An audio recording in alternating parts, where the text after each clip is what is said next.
É assim, esse exercício, de fato, ele não tem uma complexidade muito grande, né? O segredo aí é só fazer a média ponderada, ok? E aí a minha sugestão é de você dividir isso daqui em algumas partes. Deixa eu aumentar aqui, fica mais visual para vocês. Então, para você fazer esse tipo de exercício, o ideal é justamente você separar, identificar quais são as fontes, tá? Quais são as fontes de recursos de capital. Professor. Oi, sim? A tabela fica mais ou menos assim, né? Ó. Acho que eu desliguei aqui. Você quer que eu faça? Não, eu faço. Você está conseguindo enxergar aí? Isso. Exatamente. Mais ou menos assim, Até né? deixou bonitinho isso, certinho. Uhum. Beleza. Tá? Então, vamos até ali, exemplo do que o Fábio fez, ó, a gente separa, tá? O segredo para resolver isso daqui é você separar. Você transformar o enunciado numa parte gráfica simples para que você consiga entender, tá? Então, primeiro a gente vai estar identificando quais são as fontes. Qual é o valor, né? Às vezes não é dado o valor, no caso desse primeiro problema não foi dado o valor, tá? E qual é o peso e qual é o custo de cada capital, ok? Então, no nosso problema aqui, ele está falando lá, no projeto de construção de um parque temático, serão financiados 15% com BNDES. Então, olha só, fonte, BNDES, tá? Ele não fala em valor, mas ele já fala qual é o percentual, né? Qual é o peso daquele recurso que vem do BNDES. Então, 15% de todo o financiamento da minha empresa vem do BNDES. Então, 15%, tá? No enunciado, tá? 30% com debêntures. Então, debêntures é uma outra fonte de recurso, tá? Que está financiando uma empresa. Ele está falando que é 30%. Ok? E depois, 55% com capital dos sócios. Então, sócios. 55%. Ok? Tá? E aí vamos lá para os custos. O custo do financiamento do BNDES é de 18%. 18% ao ano. A debênture é 12%. 12%. E os sócios, o custo do capital do sócio é de 10% ao ano. Ok? Então, olha só, o problema está armado. Bem próximo aí do que você fez, né, Fábio? Sim, sim, professor. Tá? Até agora está igualzinho. Então, olha lá. Eu dividi aqui em 4 colunas. Então, uma coluna no meio de fonte, tá? Então, vou relacionar aqui qual é o nome da fonte, da onde está vindo o recurso, qual o valor quando eu tiver, tá? Porque às vezes eu tenho o valor e não tenho o peso. Então, o valor ele vai ser importante para mim achar o percentual. Qual é a representatividade? Qual é o peso? Nenhum dos exercícios eu confundi justamente por causa disso, o valor, professor. Ah, tá. Porque a gente tem que trabalhar para tirar aquela margem ali, tem que trabalhar em cima da porcentagem, não do valor, né? O valor é só para achar a porcentagem, né? Isso, exatamente. Exatamente isso, tá? Lembrando que a soma do peso tem que dar sempre quando, ó, estão vendo aqui a setinha? 100%. 100%, tá? 100%. Então, a soma sempre 100%. E aí o custo. E aí eu vou criar aqui mais uma coluna também que eu vou chamar de cálculo, tá? O cálculo vai ser a média ponderada. E a média ponderada é simples, né? Então, quanto é 15% de 18? Ok? Quanto que é aí, Fábio? 15% de 18? 2,7, professor. Isso mesmo. 2,7. Certo. 2,7. Debêntures, 30% de 12 dá 3,6. 3,6. Isso.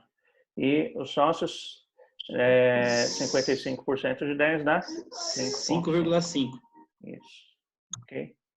Então, olha só. Aqui, ó, eu perguntei quanto é 15% de 18, quanto é 30% de 12 e quanto é 55% de 10. Tá? Ok? Essa seria a maneira conceitual mais correta, tá? Então, você vê quanto é o peso em relação ao custo. Mas, assim, na hora de você fazer, tanto faz você perguntar quanto é 15% de 18 ou 18% de 15, tá? Então, não se preocupem, é 30% de 12 ou 12% de 30. Ô, professor, mas Tanto tem faz outra a forma. posição. Eu não sei se está correto. Eu fiz de outra forma. Eu coloquei o 100% embaixo, aí você acho que dá no mesmo, né? Pegar 15 dividido por 100 e depois multiplicar por 18. Sim, Dá no mesmo também, né? Dá no mesmo, tá? A hora que você faz isso daqui, ó, até esse símbolo, ó, 15%, ele está falando isso, ó. Ele está falando, eu estou multiplicando 15 por 100, por 100, tá? Então, o porcento, ele significa isso. Então, a hora que você fez isso, deu 0,15, aí você multiplicou por 18. Exatamente. Tá? Então, esse sinal aqui de percentual que a gente conhece, ele significa isso. Eu estou dividindo, né, o meu número por 100. Na prática é isso daí. Tá bom? Ok? Então, vamos lá. E aí, a média ponderada, como que eu faço? Simplesmente somo aqui a minha coluna do cálculo, tá? Então, no caso, a minha soma vai dar 11,8. 11,8. Ok? Então, essa é a minha TMA. Essa é a minha TMA. Ou também o meu CMPC, né? Custo médio ponderado de capital. Ok? Tá? Então, 11,8. O que significa esse 11,8? Então, assim, por enquanto, a gente está treinando esses exercícios, a gente vai estar treinando como se faz o cálculo do TMA, tá? Mas, mais importante do que isso, é o significado. Então, o que significa uma TMA de 11,8? Tinha um rapaz falando aí também.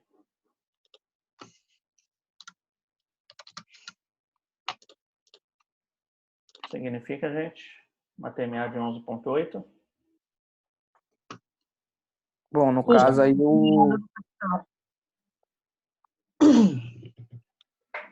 Alguém falou aí no fundo? É o custo médio. Isso, é o custo médio de todas as fontes de recursos que estão financiando essa empresa, tá? Então, pressupõe que a empresa tem que dar pelo menos isso daqui de retorno, né? 11,8, ok? Tá? Se a empresa der menos que 11,8 de retorno, ela não vai conseguir pagar nem o seu custo de capital. Então, a gente pode falar que a empresa está devendo, né, entre aspas, 11,8 de juros referente ao capital que ela precisa para que ela exista. Tá? Então, ela precisa pagar esses juros. Então, se a empresa der um retorno mais baixo do que isso daqui, ela não vai se pagar. Tá? Então, daí a importância da gente achar qual é o custo do capital, para que a gente consiga enxergar qual é o mínimo que a empresa tem que dar de retorno. Ok? Tá? Certo? certo. Então, vamos lá para o próximo. Certo, professor. Até aí tudo bem. Então, vamos lá. Tem alguém chamando aqui no bate-papo. Ah, tá. Depois eu marco a presença aqui.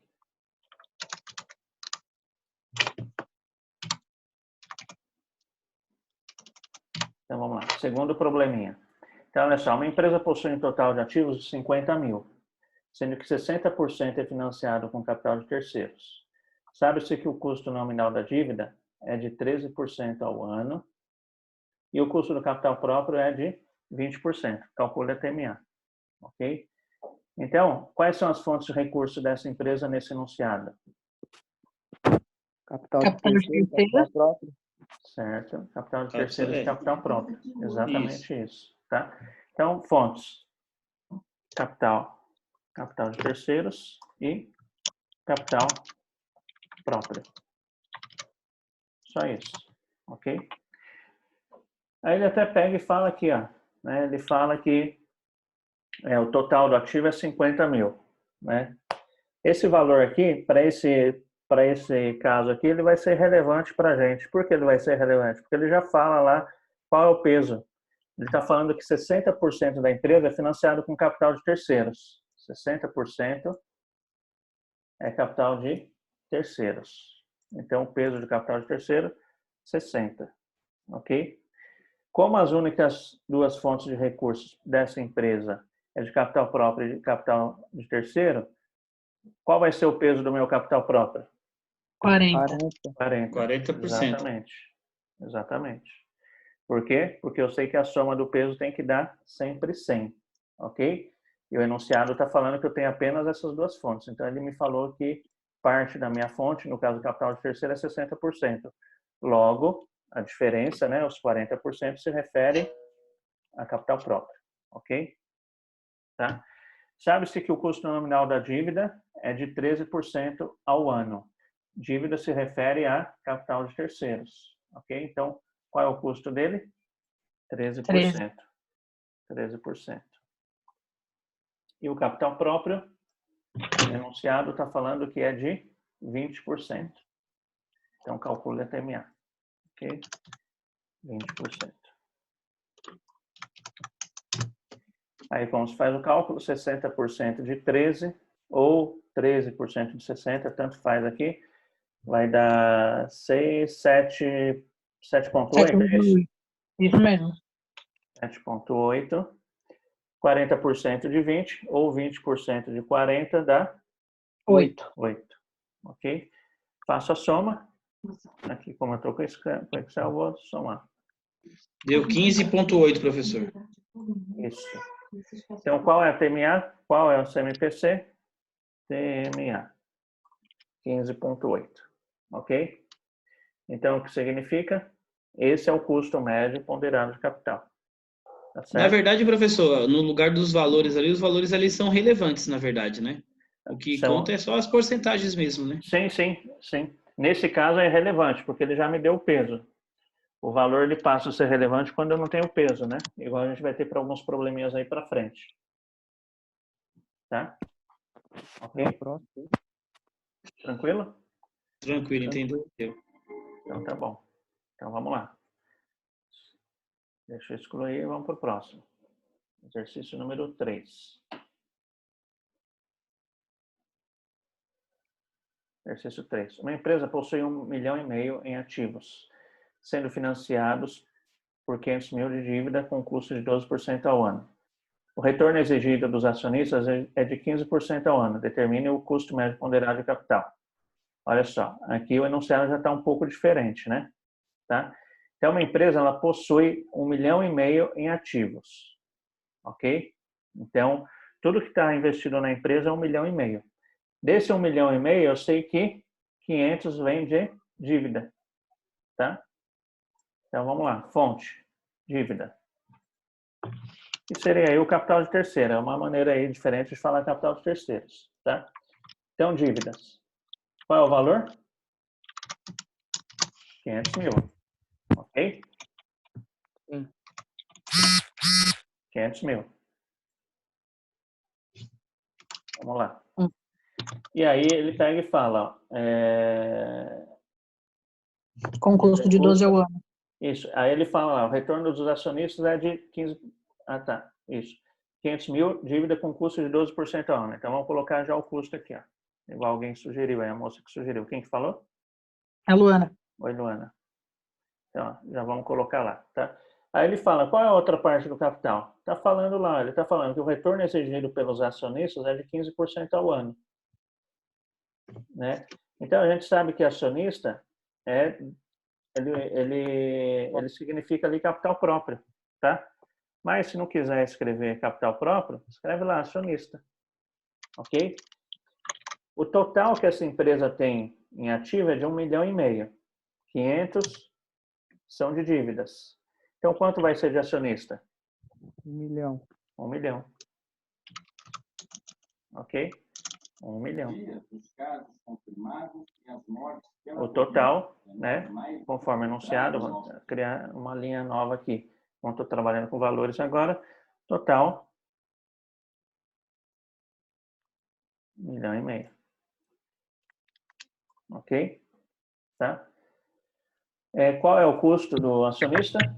É de 15% ao ano. 15% ao ano. 15%. Ok? Então, olha só, eu tenho todos os dados que estão aqui, né, no enunciado na minha tabelinha.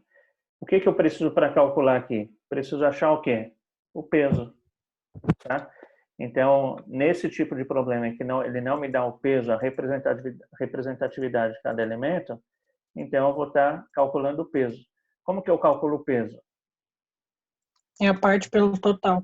Isso, divido a parte, né, pelo total. Então, isso daqui é bem próximo àquela análise vertical. Então, a minha empresa ela tem 1,5 milhão investido nela. Desse 1,5 milhão, 500 vem de dívidas, ok? Quanto eu tenho financiado, quanto está financiando na minha empresa que vem de dívidas? 500 dividido por 1.500 vezes 100 vai dar quanto isso?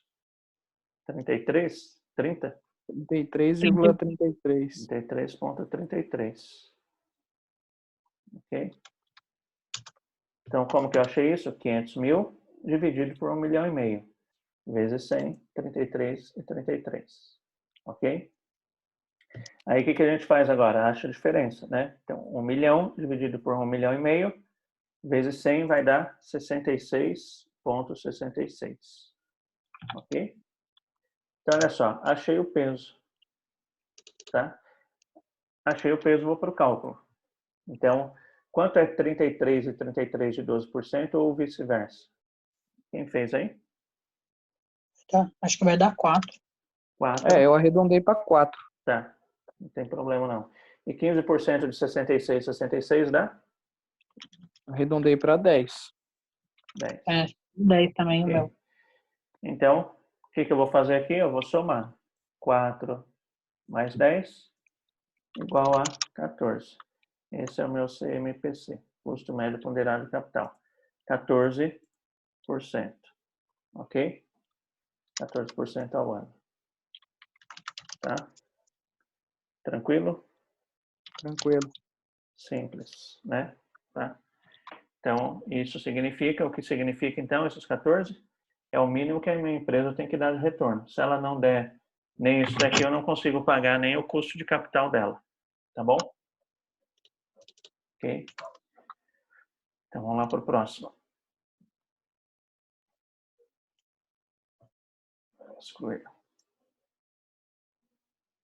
Olha só. Uma empresa fez um investimento num projeto específico, cuja estrutura de financiamento foi 70% de capital de terceiro e o restante de capital próprio. Os proprietários das fontes de remuneração esperam uma taxa remuneratória mínima de 12% pelos credores e 8% pelos acionistas. Calcule a TMA. Tá? Então, quais são as duas fontes aqui? Capital de terceiro e de capital próprio. Isso. Então, tem só duas fontes aqui também. Então, vamos lá. Terceiro e própria. Ok? Aqui ele não me deu valor, ele já me deu o peso direto. Ele já me deu o peso direto. Tá? Deixa eu tirar. Então, ele está falando lá que 70% é de capital de terceiros. Então, já vou aqui. Ó. Qual é a representatividade? 70% é de terceiros. Se 70% é de terceiros, eu tenho só duas fontes. A diferença vai ser própria. 30. Ok? 30%. E aí ele me dá o custo. Ele fala que o custo do capital de terceiro é de 12%. 12%. E do capital próprio é de 8%. Então, vamos lá. Como que calcula? 70% de 12 ou 12% de 70, que dá quanto? 8,4. 8,4. E 30% de 8 ou 8% de 30? 2,4. Isso, 2,4. Ok? Faço a soma, né? 8,4 mais 2,4 vai dar 10,8. 10,8. Ok? Então, essa é a TMA, 10,8%. TMA ou CMPC, tá? Tranquilo? CMPC, TMA. Ok? Dúvidas? Alguém tem dúvida? Não. Não? Então, vou apagar Não. aqui, ó. Excluir. Então, vamos lá. 5. A sociedade empresária ABC está solicitando capital de terceiros para fazer um investimento importante para seu negócio.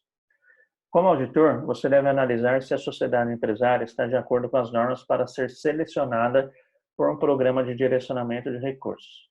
Para ser selecionada, ela deve ter um custo de capital atual de, no máximo, 5%. Ok? Então, você é um auditor e para que a empresa faça esse investimento, uma das condicionais é que o custo de capital não passe de 5%. Então, na prática, você vai ter que fazer o quê? Você vai ter que verificar se a empresa vai poder fazer esse investimento, tá? Ou seja, você vai ter que verificar qual é o custo do capital. Aí ele continua lá. A taxa de remuneração das debêntures, tá aqui, ó, para quem perdeu, tá aqui, ó. A taxa de remuneração das debêntures é de 3%. Os juros do empréstimo são de 5% e o financiamento de 2%. As ações ordinárias exigem 6% e as preferenciais 7%. Assuma que não há incidência de impostos, tá? Essa história de impostos a gente vai ver depois, ou talvez vocês vão até ver quando tiver custos, tá?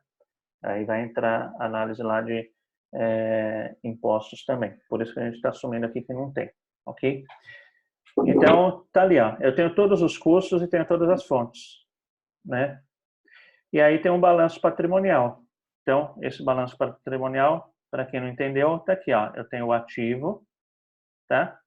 Eu não descrevi os detalhes do ativo aqui porque não me interessa o que compõe o meu ativo. O que interessa é que o meu ativo vale 100 mil reais. E o meu lado do passivo está descrito aqui, ó. Eu tenho justamente aquilo que foi citado lá em cima nas minhas fontes. Eu tenho debêntures, tenho empréstimos, financiamento, ações ordinárias e ações preferenciais, tá? Então, quais são as minhas fontes de recursos? Justamente essas daqui, tá? Então, a gente vai transcrever isso daqui para o nosso padrãozinho aqui, tá? Então, fontes. Primeira fonte, debênture. Debêntures. Qual o valor dela? 20 mil. 20 mil. A segunda fonte, empréstimos. O valor dela, 30 mil. A terceira, financiamento, 10 mil. Ações ordinárias, 30 mil. E ações preferenciais, 10 mil. Ok. Se eu fizer a soma disso tudo, vai dar 100 mil, ok? Aí bate lá com aquele desenhozinho do balanço. Tá certo? Tá aqui, ó. Bateu. Tá? Então, vamos lá. Aí o enunciado fala dos custos que eu tenho. Quais são os custos? Para ser... Tá. A taxa de remuneração das debêntures é de 3%. Então, o custo da debênture, 3%. Os juros do empréstimo são de 5%. 5%. Tá? E o financiamento é de 2%. 2%. As ações ordinárias exigem 6%. 6%. E as preferenciais, 7%. Então, está aqui meu custo. Ok? Vamos criar a linha do total aqui. Tá? Para quê? Para que eu calcule o peso de cada elemento. Representatividade de cada uma dessas fontes. Então, tem o total aqui de 100 mil reais de financiamento, que está dividido dessa maneira. 20 mil de debênture equivale a quanto de tudo que eu tenho de financiar minha empresa? 20%. 20%. 20%. Empréstimos representa quanto por cento? 30%. 30%. Financiamento representa? 10%. 10%. Ações ordinárias? 30% de novo. 30%. E ações preferenciais? 10%. A soma do percentual vai ter que dar 100. Então, eu faço isso aqui só para ver se não errei nada. Tá? Deu lá 100. Ok? E aí, acabou aqui, né? Então, vamos para o cálculo. Então, vamos lá. Quanto é 20% de 3? 0,6. Quanto é 30% de 5? 1,5. 1,5. Quanto é 10% de 2? 0,2. Quanto é 30% de 6? 1,8. Quanto é 10% de 7? 0,7. Tranquilo, gente? Da onde saíram esses valores aqui? Tranquilo. Hora de tirar dúvida agora, tá? Sem problema, né? O que eu faço? Professor, na calculadora aqui, Professor. eu nunca tô dando certo os meus cálculos assim, tipo assim, pegar 30 por 5 para dar esse 1,5. Na calculadora acho que eu tô colocando Pedir errado. essa ajuda também. Eu também não tô Você tá conseguindo. colocando Você faz aí. porcentagem, Fábio, ou você está colocando ele em decimal? Professor, Oi. será que pode repetir novamente essa parte dos cálculos? Sim, sim, sim. Uhum. Vamos lá. Deixa eu só pegar ali.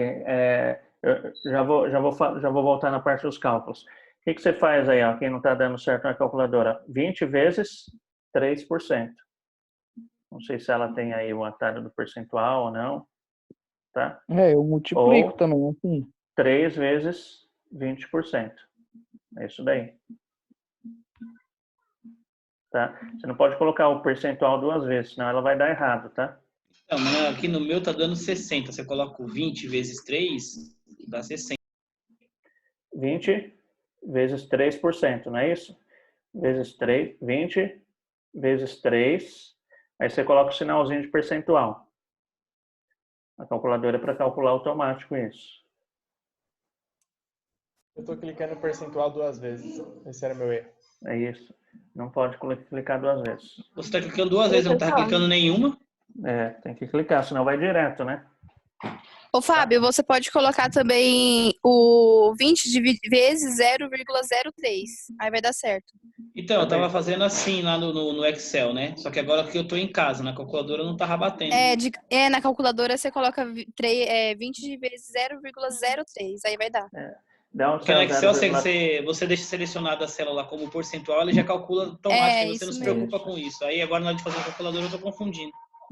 Esse 0,03 significa 3 dividido por 100. Tá? Sim, assim que é verdade. Então vamos lá, a menina aí pediu para reexplicar essa coluna aqui, não é isso? Isso, é que eu tô fazendo no celular, que a minha calculadora quebrou. Ah, tá. Deixa eu ver aqui se eu consigo abrir minha calculadora aqui. Vamos ver lá. Nunca usei essa calculadora aqui. Vamos ver. Estão vendo ela aí? Então, Não, agora sim. na tela? Tá. Então, 20 Isso. vezes 3%. Ok? 20 vezes tá. 3%. 20 vezes 3%. Tá. 30. Opa. 30 vezes 5%. Ó. 1,5. Ah, tá. Parece automático. Sim. 10 vezes 2%. 0,20. 30. Professor, na minha calculadora eu tenho que calcular primeiro, aí vai sair o resultado como se fosse 50. Aí depois eu coloco o percentual e aparece 1,5. A sua não dá para ir direto assim.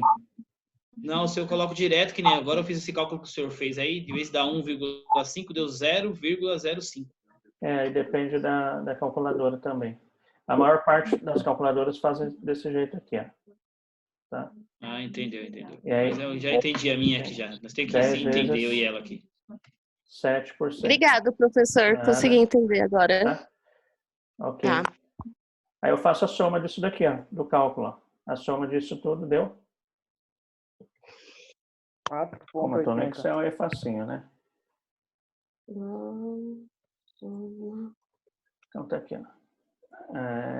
4,8. O problema, professor, é que eu sou viciado em Excel. Aí ele deixa nós preguiçoso. O Excel é uma ferramenta e tanto, né? Aí deixa a gente preguiçoso na hora de fazer os cálculos à mão. Sim, é verdade. É que aqui ele está formatado. Deixa eu colocar aqui. Isso. 4,8. Então, qual é a TMA nesse caso? 4,8. Ok? Resultado do exercício 4,8. Ok? Olha só, não sei se vocês perceberam, mas o enunciado do 5, ele é grandão, né? Tá vendo? Ele tem uma história, tem tem aqui uma tabela, né, do balanço patrimonial, mas a maneira de fazer é exatamente a mesma.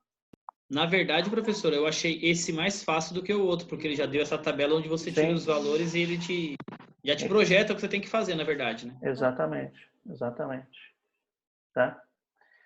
Aí vamos lá, 6. Isso daqui é um pouquinho mais chato, tá? É uma sociedade anônima com capital constituído por 1 milhão de ações ordinárias e 800 mil ações preferenciais, apresentou os dados a seguir, quando do fechamento do balanço em 2013. Aí a gente tem ali o valor das cotações das ações, a ordinária custa 2,24, a preferencial 1,68. E de capital de terceiro, a empresa tem 896 mil, ok? Aí aqui, até deixei essa dica, porque do livro que eu peguei não tinha esse detalhe aqui, ordinária, tá? Então, qual o custo do capital? O votante no livro estava assim, ó, estava sem isso daqui, ó. Deixa eu tirar do jeito que estava no livro. No livro estava assim, ó, só estava escrito votante, tá? Já vou explicar para vocês. Estava assim, ó, tá?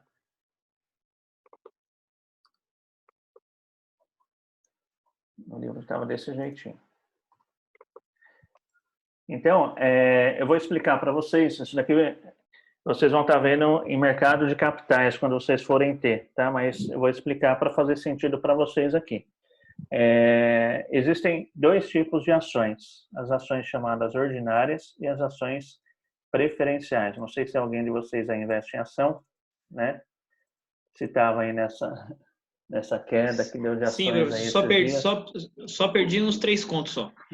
Não quero nem pensar nisso. Pois é. Somos dois, Fábio. Somos dois. Mas nós recupera. Agora a gente vai ter que ter bastante paciência, porque vai demorar um pouquinho. Recupera, mas dessa vez vai demorar. Então, olha só.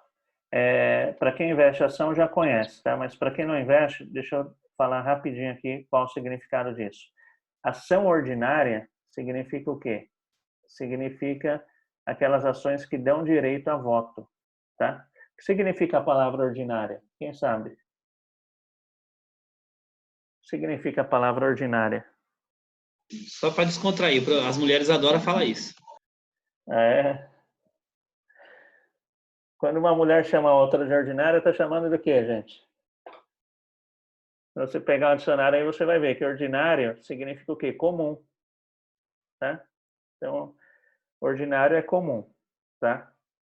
Tanto é que quando a gente faz hora extra no serviço, está escrito lá, hora extra ordinária, não é? Ou seja, hora extra além do comum. Tá? Então, a ação ordinária é comum. Então, o acionista ordinário é aquele acionista comum. O acionista comum, ele tem direito a votar nas assembleias da empresa. Então, quem é titular de uma ação ordinária, ele tem direito a dar opiniões nas assembleias da empresa, tá? É claro que quanto mais ações você tiver, maior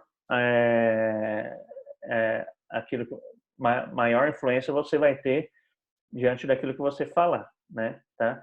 Então, acionista ordinário é isso, é aquele que vota, tá? Então, por isso que aqui está escrito, ó, votante, tá? Então, eu coloquei aqui na frente justamente porque eu imaginei que talvez alguns de vocês não soubessem, então eu escrevi aqui, ó, votante, o que que é? É o acionista ordinário, tá? Ok? Então, o custo da minha ação ordinária é 25%, tá bom? Acionista preferencial. O que é um acionista preferencial? O acionista preferencial é aquele que não tem direito a voto, tá? Ele não tem direito a voto. E aí o que acontece? Como ele não tem direito a voto nas assembleias da empresa, para compensar esse não direito dele dar opiniões na assembleia da empresa, eles dão algumas preferências para eles, tá? Para os acionistas preferenciais. Uma delas, a principal, é a divisão de dividendos quando ela vai preferencialmente para os acionistas preferenciais, tá? O que é dividendo? Dividendo é parte do lucro da empresa que é dividido para os acionistas. Então, uma empresa foi lá por R$1 milhão de lucro. Lá no estatuto da empresa vai estar falando, olha, X% do meu lucro eu vou destinar para os meus acionistas, seja ordinário ou preferencial, tá? Mas nesse caso, o preferencial vai ter preferência, ou seja, ele recebe primeiro do que os acionistas ordinários, ok? Resumidamente é isso daí, tá bom? Ok? Tá? Então, o acionista preferencial, ele é considerado como não votante, tá? Então, isso daqui foi pegadinha. Quem bolou isso daqui, essa questão, além de querer saber se você saberia fazer o cálculo aqui do custo do capital, ele queria saber se você sabia também dessas definições aqui, tá? Então, acionista ordinário é o votante. O preferencial é o não votante, porque ele não tem direito a voto, tá bom? Ok? E o capital de terceiros está aqui, né? Então, ele já está falando lá qual é o custo desse capital. Então, vejam só, para essa empresa eu tenho 3 fontes, tá? Considerando exclusivamente as informações apresentadas, o custo médio ponderado de capital, aqui apareceu uma nova sigla, tá vendo? O que é essa sigla aqui?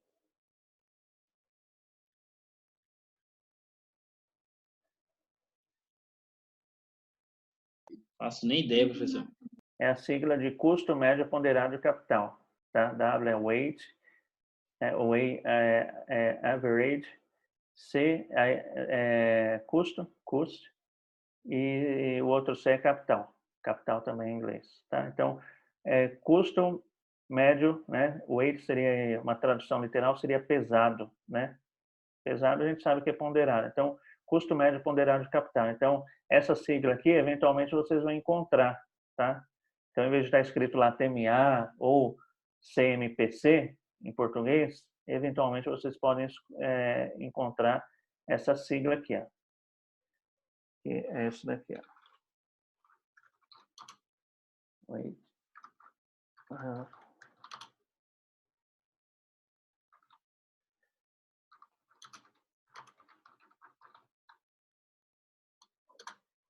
Isso daqui, tá? Então, seria isso daqui, ó. Viram aqui? Tá? WACC, ok? Tá bom? A sigla é em inglês. Que a gente sabe que é o custo médio ponderado de capital. O weight é peso, tá bom? Tranquilo? Então, o que a gente vai ter que fazer é o quê? Transformar o valor de cada ação ordinária num valor total, tá? Então, olha só, uma sociedade anônima com capital constituído por 1 milhão de ações ordinárias. Então, eu sei que cada ação ordinária custa R$ 2,24. Eu tenho 1 milhão de ações, então o que eu vou achar para fazer aqui para achar o valor? Vou multiplicar isso daqui por 1 milhão. 1 milhão, 2,24 por 1 milhão.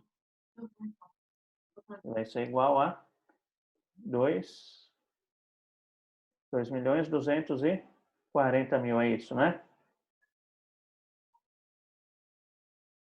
É isso? Fiz de cabeça aqui, gente, confere aí.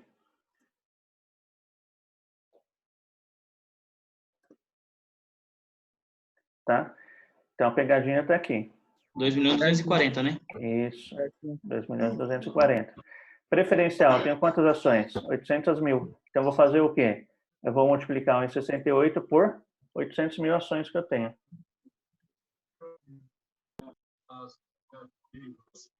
É igual? Alguém faz aí para mim? O meu deu 1.344.000.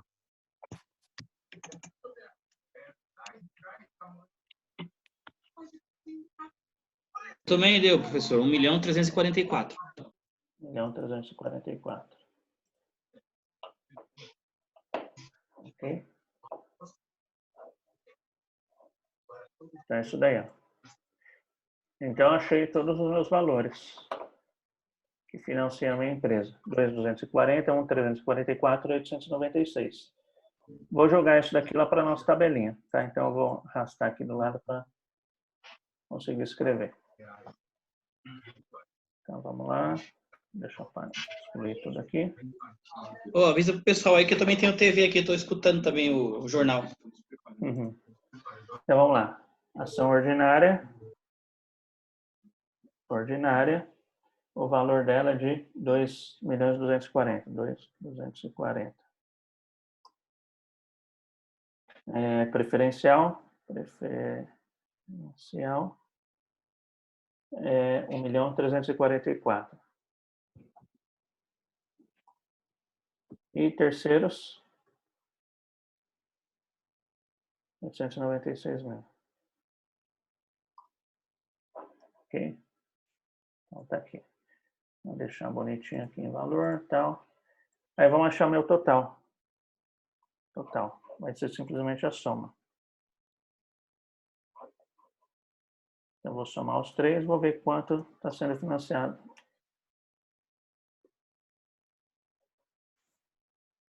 Faltou o sinal de igual.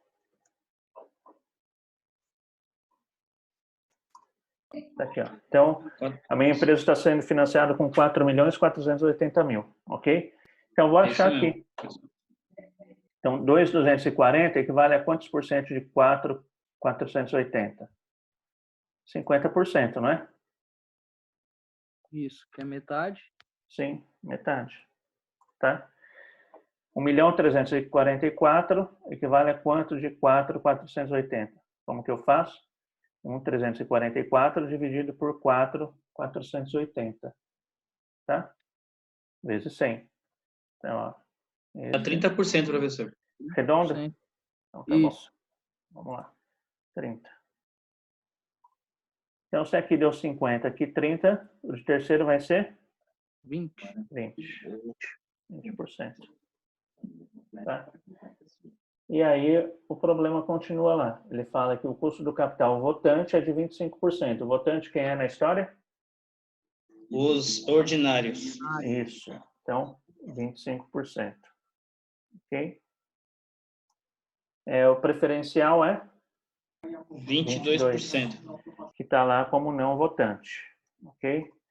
E o terceiros é 20%. Pronto, acabou.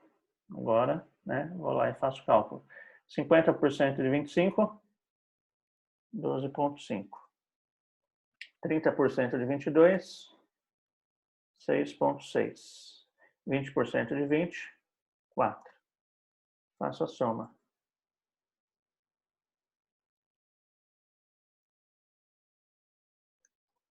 Ok? Então, qual é o custo médio ponderado de capital? 23,10. 23,10. Tá certo? Ok? Tranquilo? Tranquilo. Bem facinho, né? O exercício 5 tinha dado quanto? Vamos voltar no exercício 5. Ele tinha dado quanto mesmo? 4,80. Ah, tá. Só voltar no exercício, voltar aqui no exercício 5. A ideia aqui era só pegar e calcular o custo médio ponderado de capital, tá? Que deu 4,5, não é isso? Tá? Se tivesse uma pergunta aqui, ó. 4,8, professor. 4,8, tá? Então, ó. Como auditor, você deve analisar se a sociedade empresária está de acordo com as normas para ser selecionada para um programa de direcionamento de recursos. Então, essa empresa foi selecionada de acordo com as regrinhas aqui? Não, professor, porque ela não atingiu os 5% que era exigido pelos sócios aí. Na verdade, alcançou sim ela. Então, ó, para ser selecionada, ela deve ter um custo de capital de, no máximo, 5%. Ah, tá. Eu pensei que tinha que dar acima disso. Não, não, tá? Então, se caso tivesse alguma pergunta adicional, tá? A ideia aqui era só calcular, mas dependendo da questão, pega e fala, você como auditor, né, como analista aqui, essa empresa vai poder pegar? No nosso caso, sim. Por quê? Porque o custo deu menos do que 5%, ok? Se tivesse dado mais do que 5%, ela não estaria de acordo com as normas para pegar o direcionamento do recurso aqui, ok? Ah, eu entendi errado, então. Mas deu para ficar claro agora, né? Agora eu entendi. Tá. E finalmente, 7. A empresa domínio possui 3 oportunidades de investimento. Projeto A com taxa de retorno prevista de 6,5%. Projeto B com taxa de retorno prevista de 5,75%. Projeto C com taxa de retorno prevista de 6%. Então, existem 3 projetos possíveis para a empresa e se sabe que esses projetos vão dar esses valores de retorno. Tá? Então, já está fechado. Isso daqui não é ATMA. Isso daqui, ó, se você investir, você como investidor, como empresário, investir no projeto A, ele vai te dar um retorno de 6,5%. Se você investir no projeto B, aquele dinheiro que você investiu, você vai ter um retorno de 5,75%. E se você investir no projeto C, você vai ter um retorno de 6%. Ok? Então, aqui já está fechado. Cada um desses projetos dá esse valor. A estrutura de capital da empresa é composta por 40 mil de capital de terceiros a um custo de 8,5%, 25 mil de ações preferenciais a um custo de 3% e 35 mil de ações ordinárias a um custo de 5%. Então, está aqui a estrutura de capital da empresa. Vou até deixar grifadinho aqui. Ó. Considerando que a governança da empresa estabelece que investimentos somente devem ser efetuados quando a taxa de retorno do investimento superar o custo médio ponderado de capital, pode-se afirmar que quais opções de investimento são viáveis. Entenderam a questão, gente? Sim. Simples, né? Tá? Então, aqui a questão é, a gente só investe naquilo que me dê um retorno maior do que o custo do meu capital. Não é isso? Então, o que a gente vai fazer aqui? Vamos calcular o retorno desse capital. Então, vamos identificar as fontes, né? Então, capital de terceiros, 40 mil. Vou arrastar aqui para o lado. A gente vai lembrando aí. Então, vamos lá.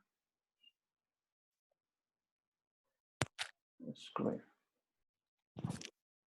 Então, vamos lá. Terceiros, 40 mil reais. Um custo de 8,5, 8,5. Já vamos colocando tudo aqui. 25 mil ações preferenciais.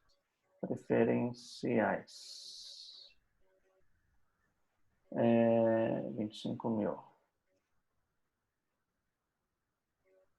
A um custo de 3%. 3%. E 35 mil de ações ordinárias. Então, ordinárias, 35 mil. A um custo de 5%. Ok? Então, vamos lá. Vamos achar o peso aqui bonitinho. Vamos deixar o número bonito. Total. Então, minha empresa está sendo financiada com um total de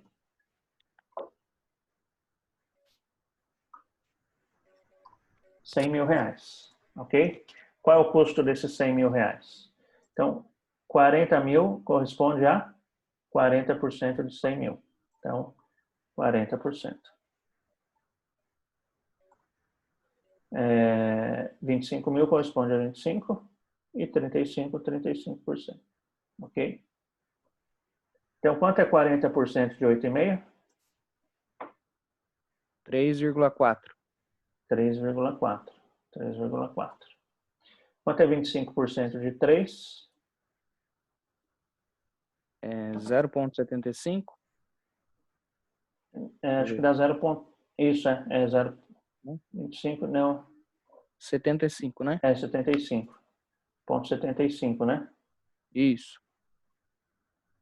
Isso, 0,75, 1,5 dividido por 2, 0,75. 35% de 5 dá 1,75. 1,75. Então, vou fazer a soma.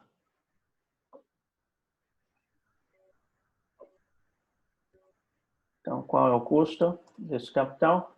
5,9, tá? Então, essa é a minha TMA, esse é o meu CMPC.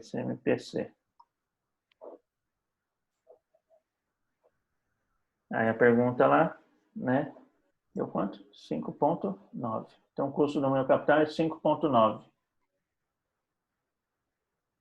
Então, considerando que a governança da empresa estabelece que investimentos somente devem ser efetuados quando a taxa de retorno do investimento superar o custo, qual opção de investimento é viável, gente? O A, o B ou o C?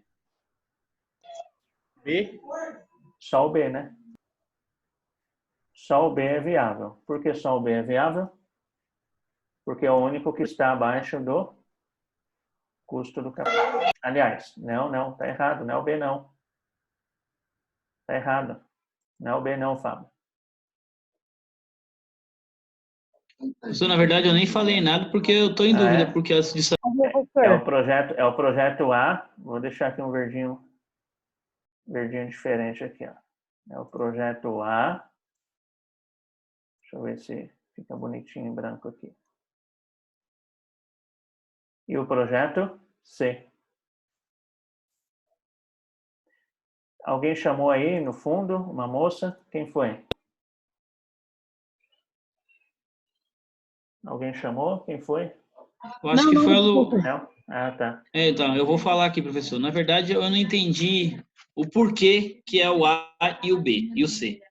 É Então, isso olha que eu só. me confundi no anterior também. Olha só. O custo do capital deu 5,9, certo? Então, olha só. Para que a sua empresa exista, então eu vou deixar aqui para não ficar mudando a célula. A gente calculou aqui. CMPC igual a 5,9%. Tá certo? Essa aqui foi o que a gente calculou.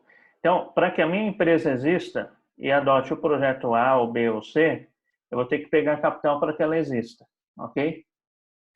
O custo do capital é de 5,9. Então, o capital para financiar a minha empresa custa 5,9%. E aí eu tenho o projeto A e o projeto B e o C. O projeto A me dá um retorno de 6,5%. Então, eu posso optar pelo projeto A? Sim. Por quê? Porque ele vai me dar um retorno maior do que o meu custo. Ok? Tá? Agora, nesse B. a ficha caiu. Oi? Ah, a gente estava pensando que era custo, não retorno de valor. Não, então, aqui é na retorno. verdade, Olha isso aí só. é retorno. Exatamente, a palavrinha aqui, ó, taxa de retorno. Tá vendo? Então, o projeto No A me dá no anterior seria viável se não ultrapassasse, né, o que era estabelecido lá de 5%. Isso. Esse, no caso, se ultrapassar, se torna viável, porque esse aqui é o retorno do capital investido. Isso, Lá já seria o custo do capital investido. Né? Isso, exatamente. Tá? O projeto B, se eu adotar o projeto B, ele vai me dar uma taxa de retorno de 5,75. Eu consigo me pagar? Não, porque Não, o tá custo é de Isso. 5,9. Isso, exatamente. Tá? Mas se torna inviável. O projeto C vai me dar uma taxa de retorno maior do que o meu custo. Consigo No me caso, pagar? se a pergunta fosse qual seria o projeto mais viável em retorno, seria a resposta do A, então, no Isso, caso, que daria mais. Se fosse olhar apenas a taxa de retorno, seria o A. Entendeu? Tá certo? Mas, assim, essas duas opções são viáveis, olhando apenas a taxa de retorno. A tia Rosa está te ligando. Tranquilo? Coloca tudo no Jesus amado, que diabo é isso aí? Deixa eu ver aqui. A Rosa está ligando para alguém aí. Não é para mim. Acho que abaixou. Tranquilo, gente? Ok? Tranquilo, professor. Até aí, Então, tranquilo. olha só. Não sei se vocês perceberam, mas a maneira de fazer o exercício é bastante simples. O cálculo, não é? Perceberam? A maneira de fazer o cálculo é bem Na simples. verdade, é tudo a mesma coisa, né, professor? O que Sim, sim. muda é o sentido do anunciado, né? Mas aos poucos, não sei se vocês perceberam, os exercícios foram desenvolvendo para que se aplicasse o conceito do resultado em si, né? Ok? Tanto é que o último aqui seria o ápice, vamos chamar assim, né? Nesse exemplo simples, tá? A gente está fazendo a relação do custo com o retorno que a empresa vai me dar, tá? E a gente vai voltar a falar sobre essa tal taxa de retorno aqui. Não hoje, tá? Mas está programada aí para que vocês vejam sobre essa tal taxa de retorno. A gente vai chamar ela de TIR. Tá? Ok? Tranquilo? Dúvidas? Não, Ok. tranquilo. Fácil, né? Até aqui, sim. Mais ou menos. Mais ou menos. Essas palavras, entendeu? Pode Não, confundir. não entendi? Acho que o que pode confundir a gente é isso, a gente se confundir entre retorno e entre custos.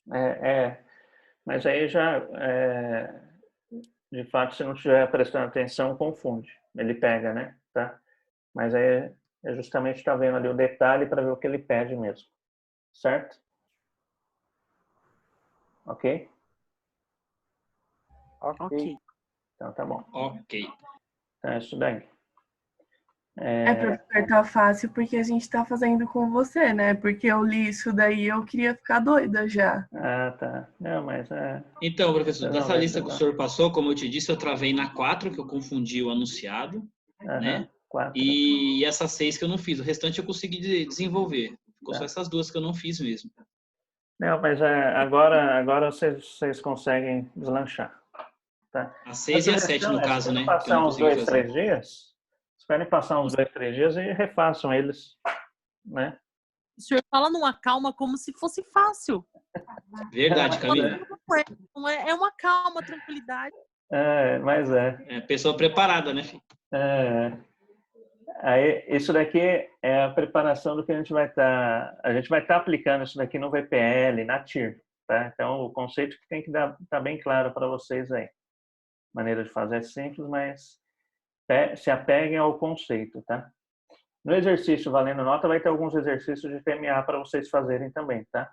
Então, terão índices financeiros, né? E esses daqui, tá bom? Ok? Certo? Então, vamos lá, gente. Certo. Deixa eu explicar para vocês sobre o exercício que eu passei. Deixa eu ver aqui onde está fácil aqui. Acho que eu vou pegar aqui o do... Deixa eu pegar aqui o do Wesley. É mais fácil aqui, ó.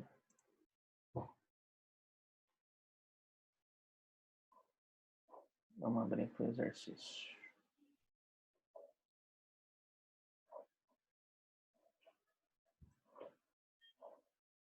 Tá. Então, tá aqui, ó. Esse exercício aqui, pessoal, ele é um famoso chamado exercício 8, tá? Não tem uma sequência nenhuma com a gente aqui, é porque em algum momento ele estava dentro de uma apostila, essa apostila ela foi se adaptando aí conforme o andamento dos cursos, né, atualização de ementa de disciplina e tal, mas ele ficou ali como um exercício 8, tá? Até para que a gente tenha uma referência desse nome e para quando vocês forem usar os conceitos que a gente vai aplicar nesse exercício, o professor lá na frente vai perguntar para vocês, olha, lembra do exercício 8? Tá lá, o conceito tá lá, tá? Isso sendo eu ou sendo outro professor que vai aplicar para vocês. Provavelmente vai ser o professor Fernando, tá? Ele tem uma disciplina com vocês, eu não sei exatamente, não lembro o nome, na verdade. Esqueci. que ele vai usar os conceitos do que a gente vai fazer nesse exercício aqui, tá? O que eu vou estar explicando para vocês aqui agora é o significado desse exercício. Tá? A gente vai fazer ele aí no decorrer de umas 2 aulas, mais ou menos, tá? Quanto mais vocês conseguirem antecipar, melhor para, né, pro desenvolvimento, tá bom? Ok? Então, olha só o enunciado dele, que interessante, ó. 2 amigos estão estudando a abertura de uma loja de CDs, cujo diferencial será o preço único para todos os títulos. O investimento em ativo permanente será de 600 mil. Esse 600 mil é depreciável em 5 anos. Para poder verificar a viabilidade do seu projeto, eles estabeleceram as premissas abaixo. Tá? Então, olha só. São premissas mensais referente ao tempo de duração do projeto. Tá? Então, ele está falando aqui que você vai vender por mês, no ano 1, 8.000 unidades. Tá? Então, lá, volume de vendas, 8.000 unidades. Ok? No ano 2, 8.400 e assim sucessivamente. Tá? Então, primeira premissa, volume de vendas. Qual a quantidade eu vou vender do meu produto? No caso do nosso exemplo aqui, qual produto que é? Qual produto, gente? CD. CD. Tá certo? Ok? Preço de venda. Então, preço de venda, R$20. Preço de venda o quê? Unitário. Preço de venda unitário, R$20. Tá? Tranquilo?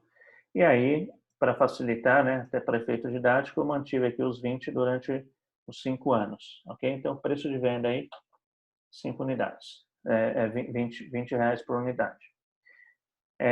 Política de estoque da empresa. Olha só, estoque em quantidade. Tá?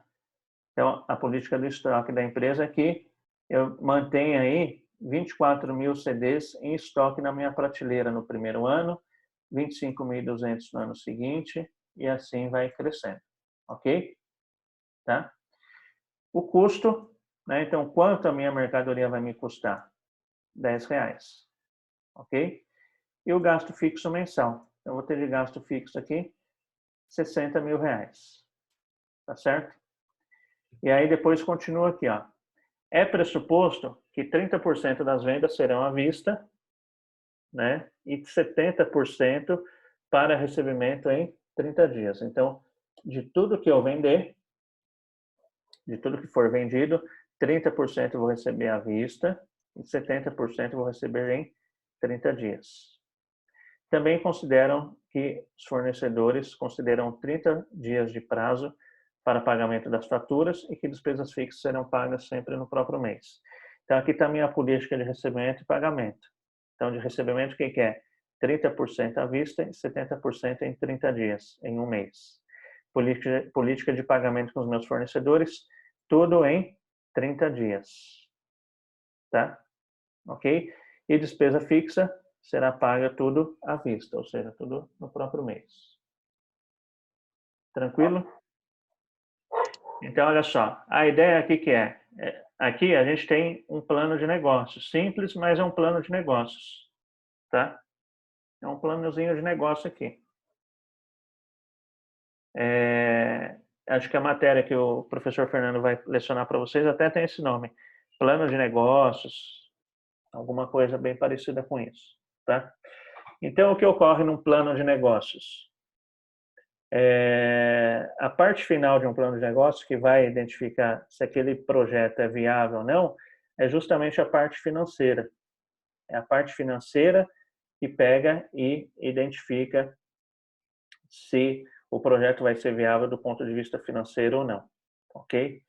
Então, a parte financeira, ela colhe os dados das demais áreas, organiza isso de maneira que lá no final vai pegar e vai te falar, olha, esse projeto é viável ou esse projeto não é viável. Nada mais do que isso, tá bom? Ok? E aqui a gente tem essa historinha que é um projeto. Então a gente vai fazer aí de uma maneira bastante simples essa questão aí de uma análise de um negócio, tá bom? Ok? Dúvidas? Beleza. Tá? Até aqui não. Oi? Até o momento não. Não? Então, olha só. Esse exercício, eu vou mostrar primeiro a lógica para depois, na hora que a gente for fazer, tá fazendo sentido. Eu até mandei ele em Word para vocês, tá? Para que seja fácil você editar, né? Se você quiser passar por Excel, mais fácil ainda, né?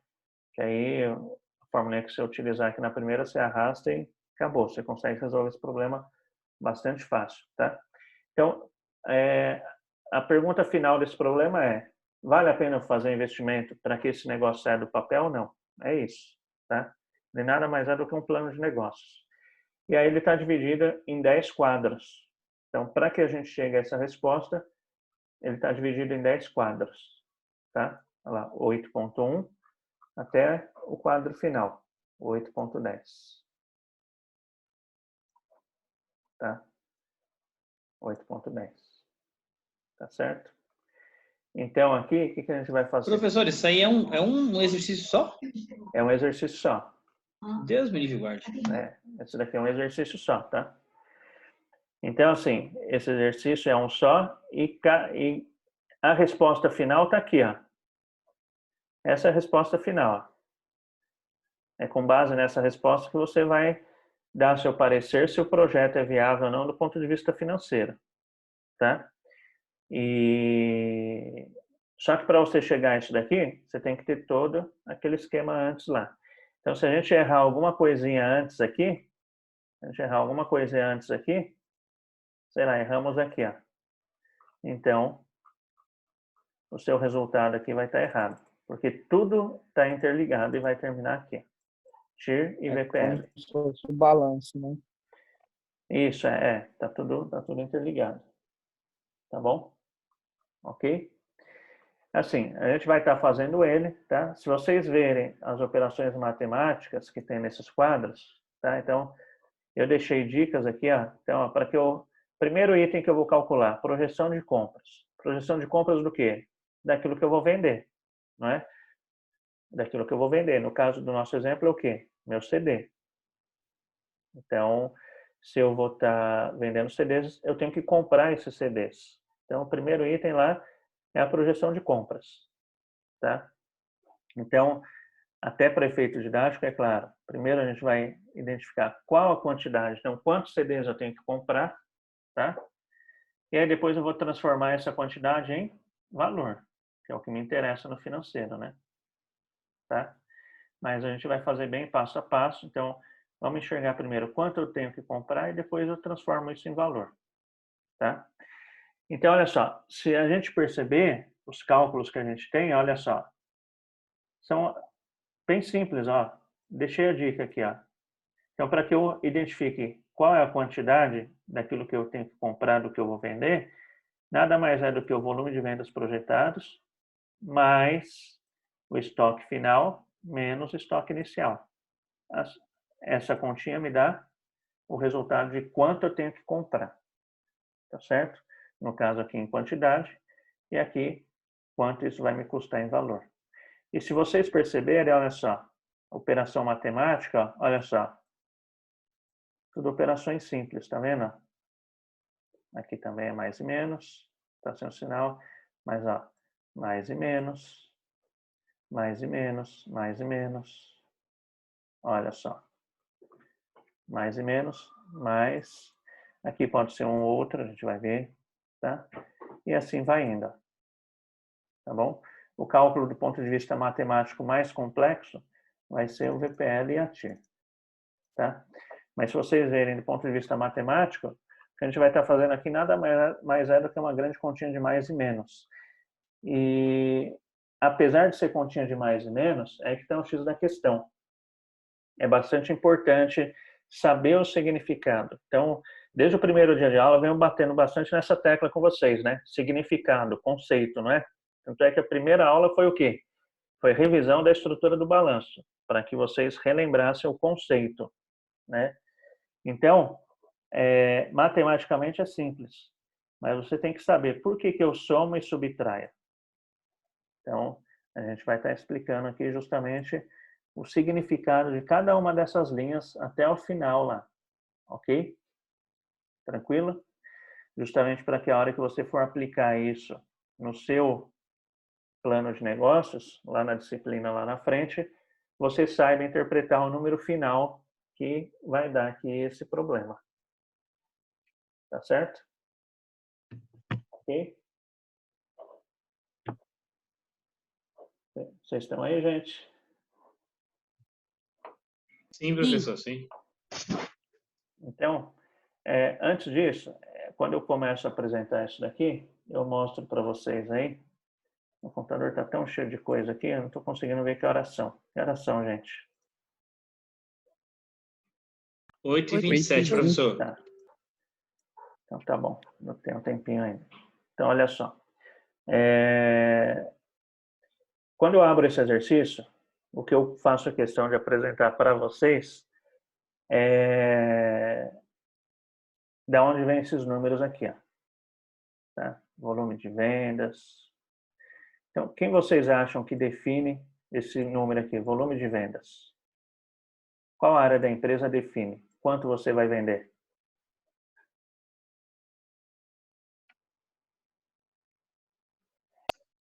Quem é a gente? É Financeiro. finanças. Finanças? O que vocês acham? Mais alguém?